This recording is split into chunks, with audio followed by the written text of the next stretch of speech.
सोचो, अगर मसल्स ना होती तो मूवमेंट ही पॉसिबल नहीं होता। पर सारी मसल्स सेम नहीं होती। Skeletal, smooth, cardiac. आज समझेंगे इन्हें और स्ट्रक्चर ऑफ स्केलेटल मसल्स को।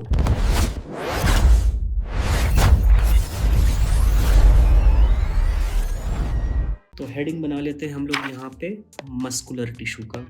Muscular tissue,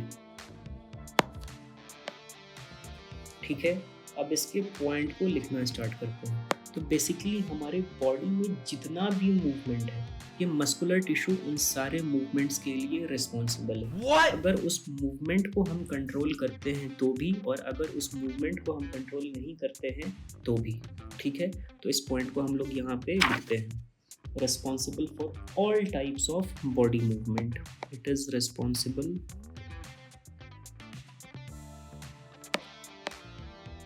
for all types of body movement।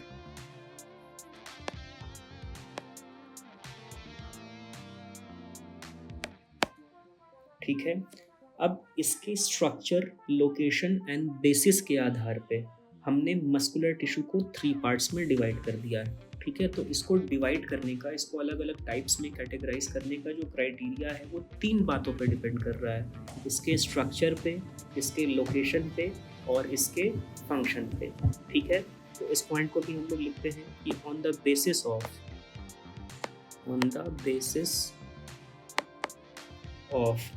Structure, location and function,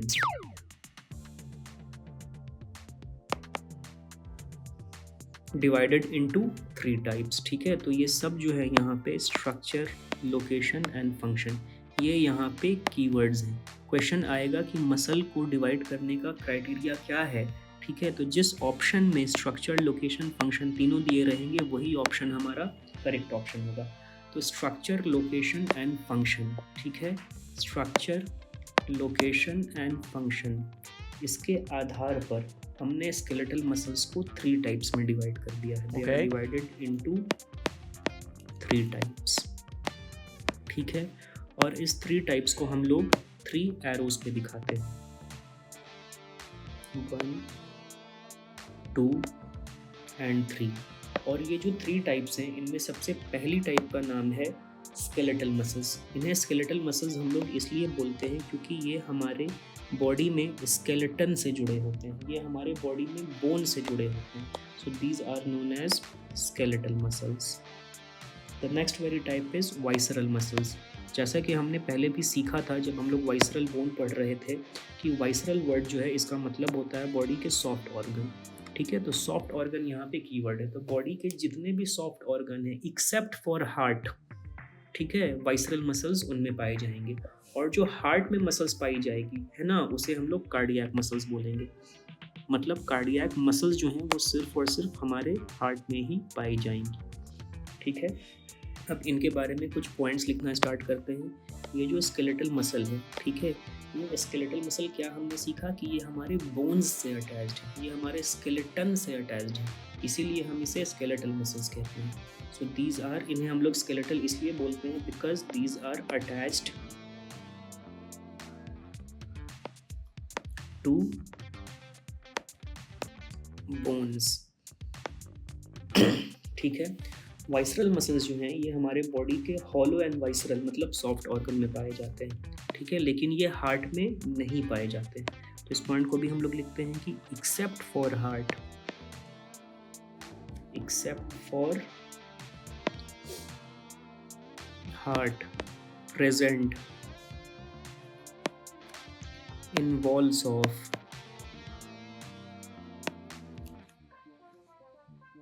hollow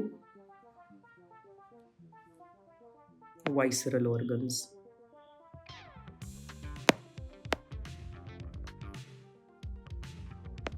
ठीक है। और कार्डियक मसल्स जो हैं ये सिर्फ और सिर्फ हमारे हार्ट में पाए जाते हैं, प्रेजेंट ओनली in हार्ट।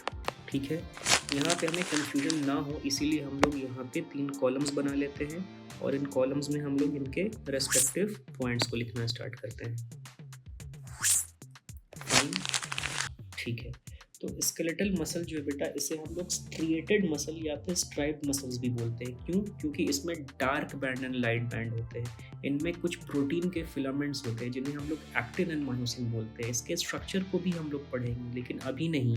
हम लोग तब पढ़ेंगे जब हम लोग लोकोमोशन एंड मूवमेंट वाला चैप्टर पढ़ेंगे। ठीक है, तो इनके ऊपर जो ये प्रोटीन होती हैं, ठीक है, तो ये protein light and dark bands बनाती हैं। ठीक है, और लाइट एंड डार्क बैंड्स बनाती हैं तो ऐसा लगता है जैसे जब हम लोग टाइगर को देखते हैं तो उनके बॉडी में स्ट्राइप्स रहता है। ठीक है, तो उस स्ट्राइप की वजह से हम क्या होता है, टाइगर की बॉडी में एक पर्टिकुलर पैटर्न है। तो टाइगर की बॉडी के जैसा ही जो स्केलेटल मसल्स हैं, इसमें स्ट्रिएशंस देखने को मिलते हैं, इनमें स्ट्राइप्स देखने को मिलते हैं। तो इन स्ट्रिएशंस की वजह से ही हम लोग इन्हें स्ट्रिएटेड मसल्स या फिर स्ट्राइप्ड मसल्स भी बोलते हैं। ठीक है, तो इस पॉइंट को भी हम लोग लिखते हैं, these are also known as striated muscles. striated muscles और striped muscles। ठीक है, ऐसा क्यों होता है? क्योंकि इसमें डार्क एंड लाइट बैंड्स होते हैं जो कि एक्टिन मायोसिन प्रोटीन के एक पर्टिकुलर अरेंजमेंट के कारण बनता है। ठीक है, डिटेल में हम लोग इसे लोकोमोशन एंड मूवमेंट वाले चैप्टर में देखेंगे। Due to presence of dark and light bands, dark and light bands. Fine, लेकिन इस तरह के स्ट्रिएशंस जो हैं वो वाइसरल मसल्स में प्रेजेंट नहीं होते हैं, तो इनमें डार्क एंड लाइट बैंड भी नहीं होगा। That's why they are also known as non-striated or unstriped muscles. They are also known as non-striated muscles or unstriped muscles.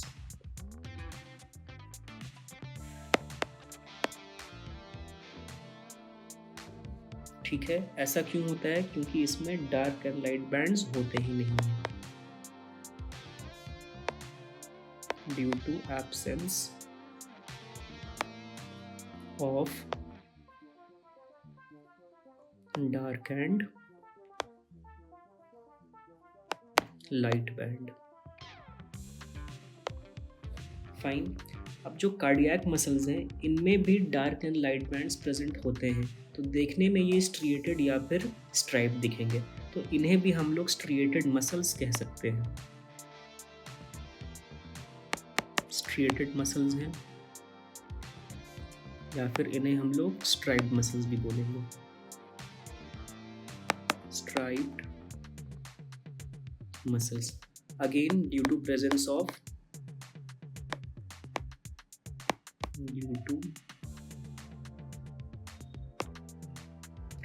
Of dark and light bands.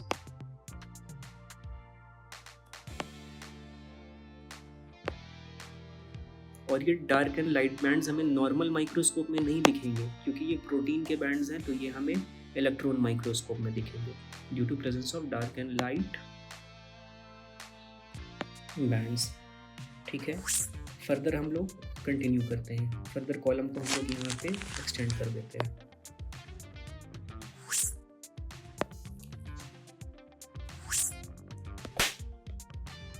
Fine, अब skeletal muscle जो होते हैं बेटा, ये हमारे कंट्रोल में होते हैं, हमारे विल में होते हैं।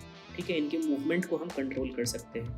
ठीक है, तो वैसे मसल्स जिनके मूवमेंट को हम कंट्रोल कर सकते हैं उन्हें हम वॉलेंट्री मसल्स बोलते हैं। ठीक है, they are voluntary in nature.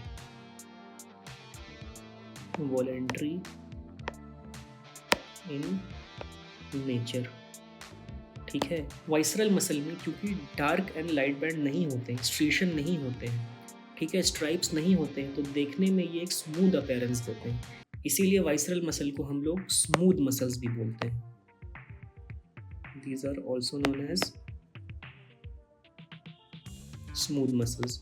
और जो स्मूथ मसल्स हैं या फिर जो वाइसरल मसल्स हैं या फिर जो नॉन स्ट्रिएटेड और अनस्ट्राइब मसल्स हैं उनको हम कंट्रोल नहीं कर सकते। जैसे हमारे जो स्टमक का मूवमेंट होता है, हमारे जो इंटेस्टाइन का मूवमेंट होता है, उन मूवमेंट्स को हम कंट्रोल नहीं कर सकते हैं।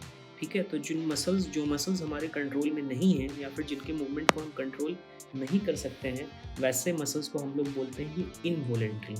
सो basically smooth muscles are involuntary in nature. These are involuntary in nature. ठीक है, और हम हार्ट को तो कंट्रोल कर ही नहीं सकते। हमारे पैदा होने से पहले जब हम लोग अपने माँ के यूट्रस में एज अ बेबी डेवलप कर रहे थे, हार्ट हमारा तब से बीट कर रहा है और हमारी मौत तक ये बीट करता ही रहेगा।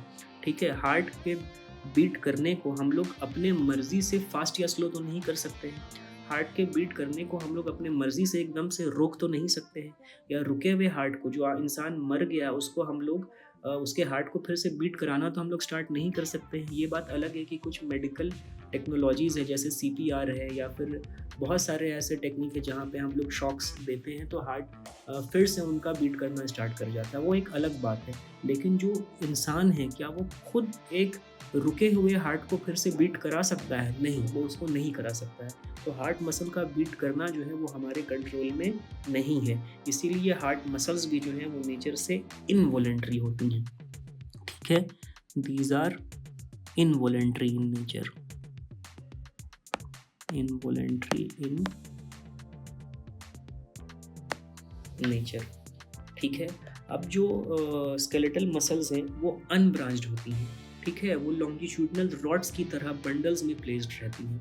ठीक है, इसी तरह जो है वाइसरल मसल्स है वो भी अनब्रांच्ड होती हैं। उनका स्ट्रक्चर जो है स्पिंडल शेप या फिर फ्यूजी फॉर्म होता है, मतलब वो कॉर्नर्स पे टैपर्ड है, नुकीली हैं और बीच में आकर के चौड़ी हो गई हैं। लेकिन जो हमारी हार्ट की मसल्स हैं वो ब्रांच्ड होती हैं।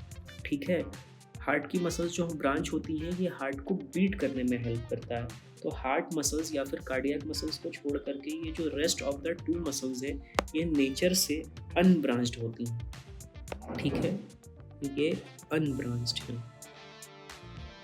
और जो वाइसरल मसल है ये भी अनब्रांच्ड है। ठीक है, और कार्डियक मसल्स जो हैं ये ब्रांच्ड हैं। ठीक है, इनमें ऑब्लिक ब्रिजेस होते हैं और ऑब्लिक ब्रिजेस के प्रेजेंट होने की वजह से कार्डियक मसल्स जो हैं वो ब्रांच्ड होती हैं। और ऑब्लिक ब्रिजेस बेसिकली इसके बीट करने में हेल्प करती हैं। और अगर अब हम लोग इनके शेप की बात करते हैं तो जो स्केलेटल मसल्स हैं वो सिलेंड्रिकल शेप के होते हैं। ठीक है, और जो वाइसरल मसल्स हैं वो फ्यूजीफॉर्म शेप के होते हैं। ठीक है, और कार्डियक मसल्स भी हैं सिलेंड्रिकल होते हैं। ठीक है, अब हम लोग थोड़ा फोकस करते हैं कि इससे किस तरह के क्वेश्चंस आते हैं। इनसे जो आपको क्वेश्चंस आएंगे, हर मसल्स का कैरेक्टर लिखा रहेगा। अगर कैरेक्टर में लिखेगा कि सिलेंड्रिकल कौन है, अनब्रांच्ड कौन है, वॉलंटरी कौन है, स्ट्रिएटेड या फिर स्ट्राइप्ड कौन है, अगर इस तरह के आपको ऑप्शंस मिलेंगे तो अनडाउटेडली आप लोग स्केलेटल पे टिक लगाएंगे। अगर आपको ऑप्शन में कॉम्बिनेशन मिलेगा इनवॉलेंट्री है, अनब्रांच्ड है, फ्यूजी फॉर्म है और ये सब है तो आप लोग वाइसरल पे टिक लगाएंगे।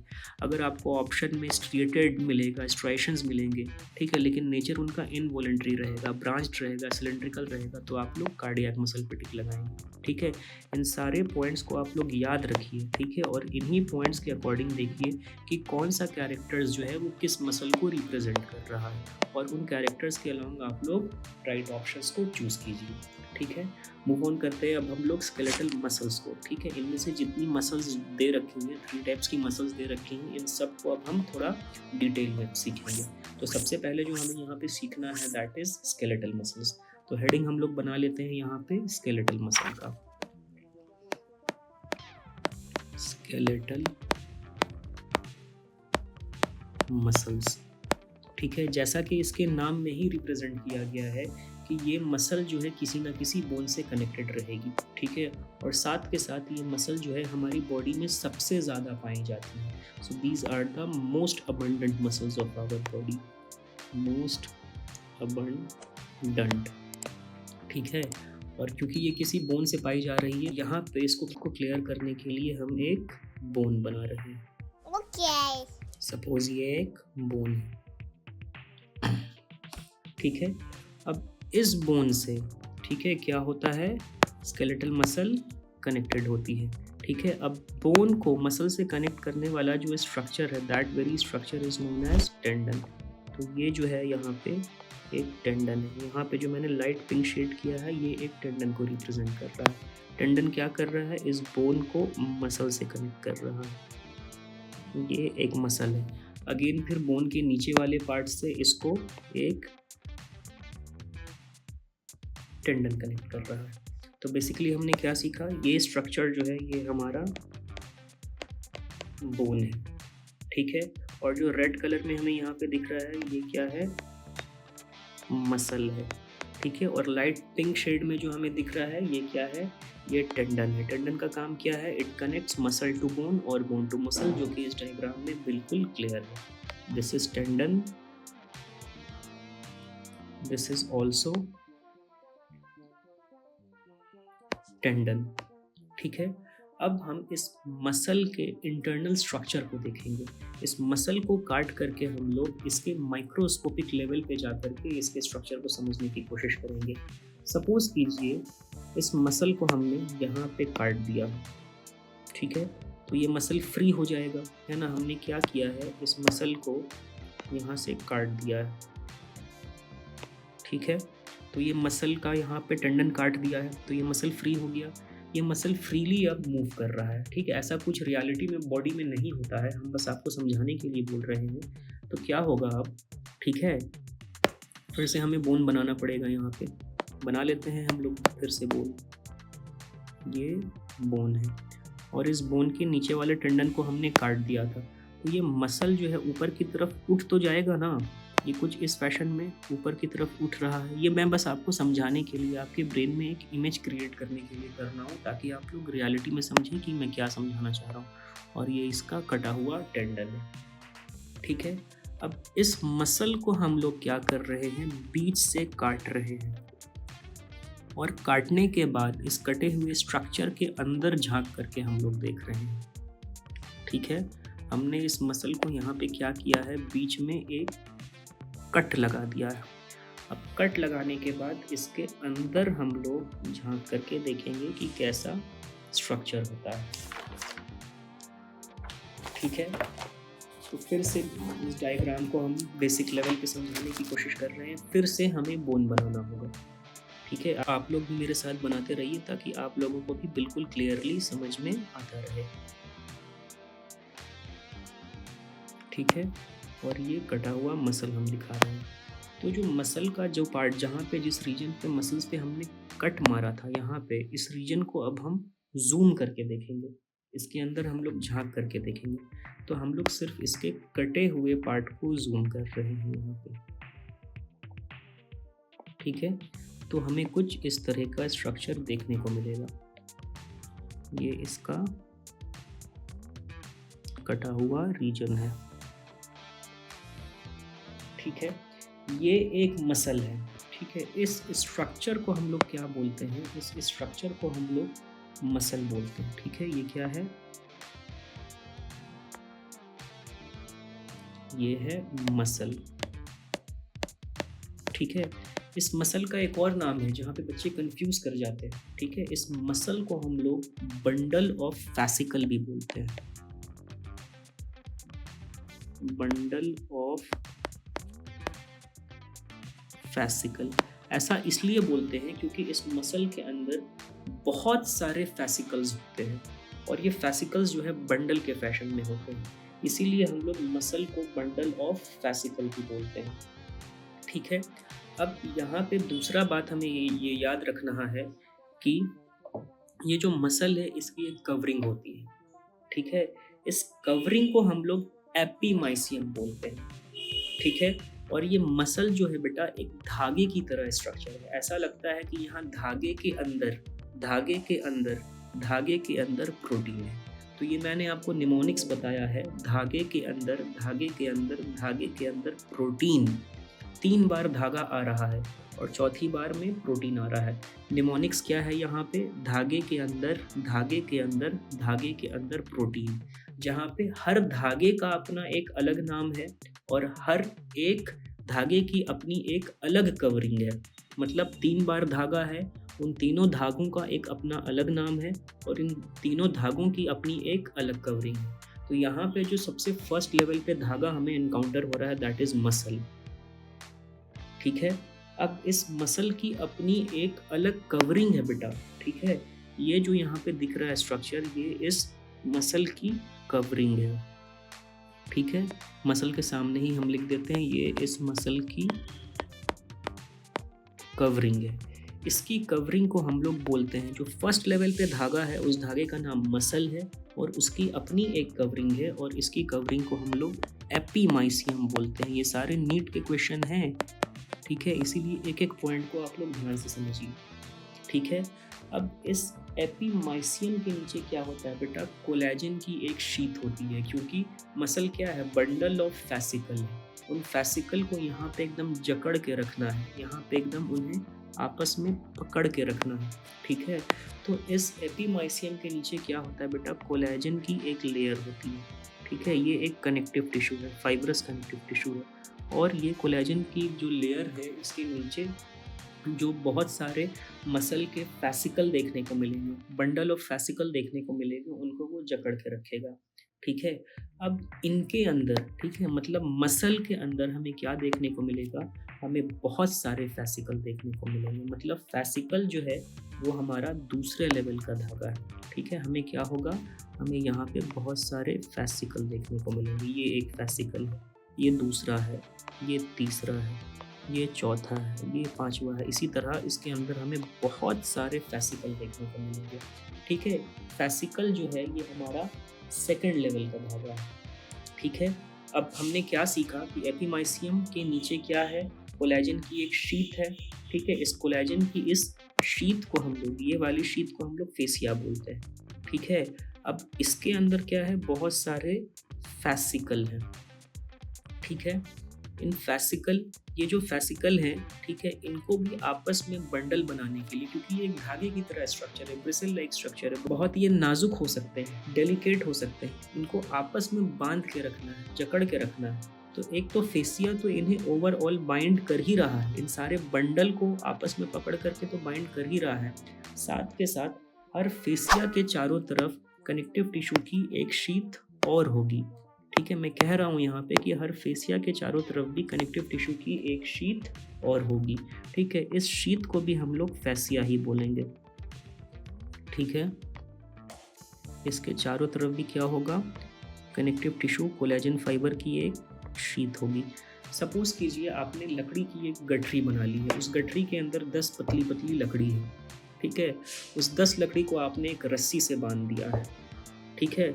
तो ये रस्सी जो है, जिनके अंदर 10 लकड़ियां बंधी हुई हैं, ये जो है वो ये वाला फेसिया है, ठीक है। और यहाँ हर फैसिकल के अंदर सपोज 10 लकड़ी है, रियलिटी में ऐसा कुछ नहीं है, बस समझाने के लिए बोल रहा हूँ मैं आपको, ठीक है।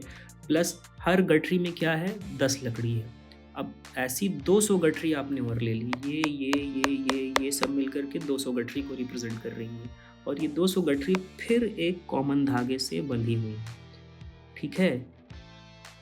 तो इन दोनों कनेक्टिव टिश्यू की शीट को हम लोग फैसिया बोलते हैं, फाइन, इन्हें हम लोग फैसिया बोलते हैं। इससे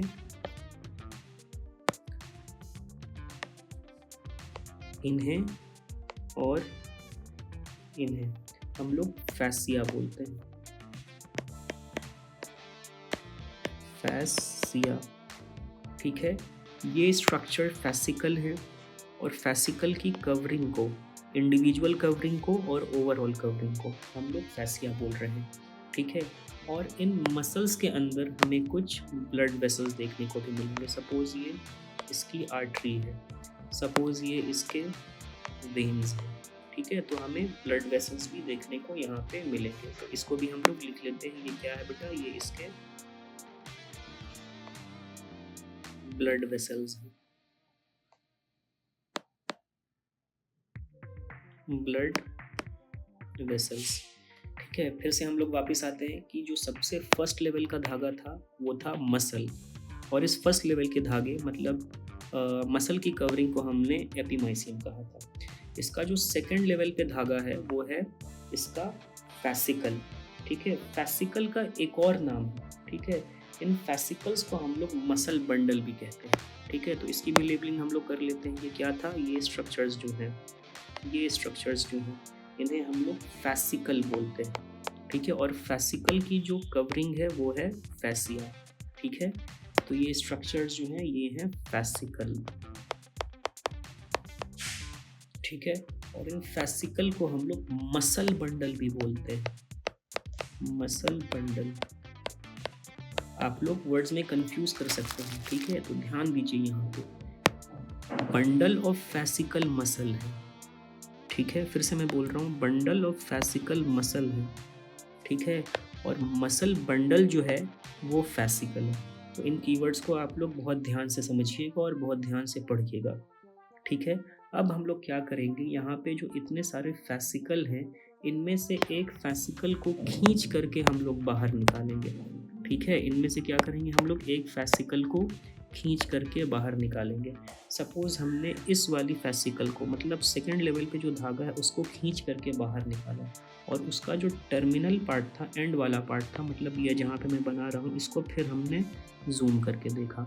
मतलब जो सेकंड लेवल पे धागा है, ठीक है, अब हम लोग सेकंड लेवल के धागे के स्ट्रक्चर के बारे में बात करेंगे। ठीक है, तो जैसे कि ये फैसिकल है, जैसे फिर मैं यहाँ पे लिख देता हूँ कि जैसे कि हमने सीखा कि ये स्ट्रक्चर जो है इसका नाम क्या था बेटा, इसका नाम था फैसिकल। और फैसिकल क्या है, सेकंड लेवल का धागा। फर्स्ट लेवल का धागा ये था, सेकंड लेवल का धागा ये है। मतलब धागे के अंदर प्रोटीन, 3 बार धागे के अंदर चौथे बार में प्रोटीन, तो ये सेकंड लेवल वाला धागा है और इसका नाम है बेटा फैसिकल। इसे हम लोग फैसिकल बोलते हैं। ठीक है, अब इस फैसिकल की भी अपनी कवरिंग होगी। सेकंड लेवल पे जो धागा है इसकी भी अपनी एक यूनिक कवरिंग रहेगी, और यही सारे क्वेश्चंस तो आते हैं।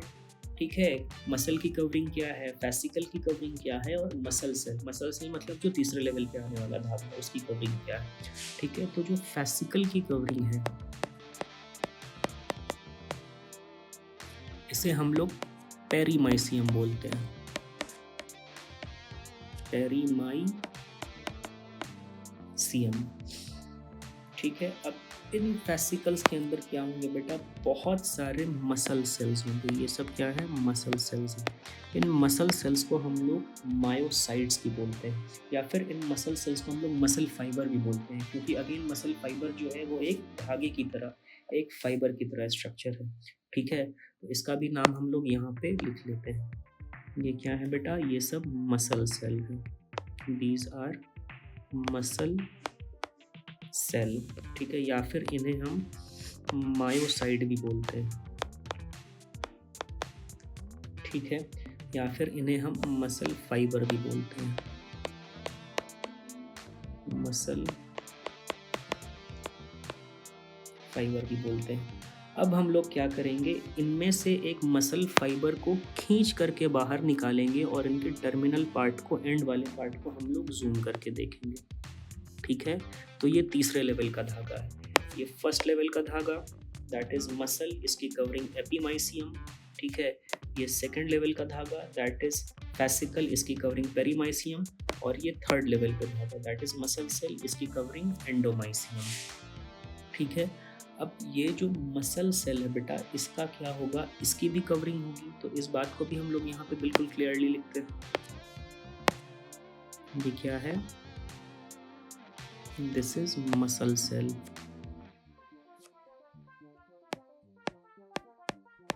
मसल सेल, और इसकी जो कवरिंग है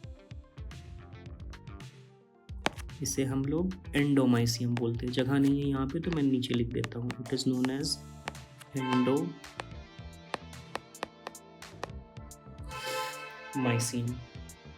ठीक है, ये इसकी कवरिंग है, कवरिंग को एरो भी दे देते हैं। इसकी कवरिंग जो है एंडोमाइसियम। दिस इज बायो जमाने साइनिंग ऑफ।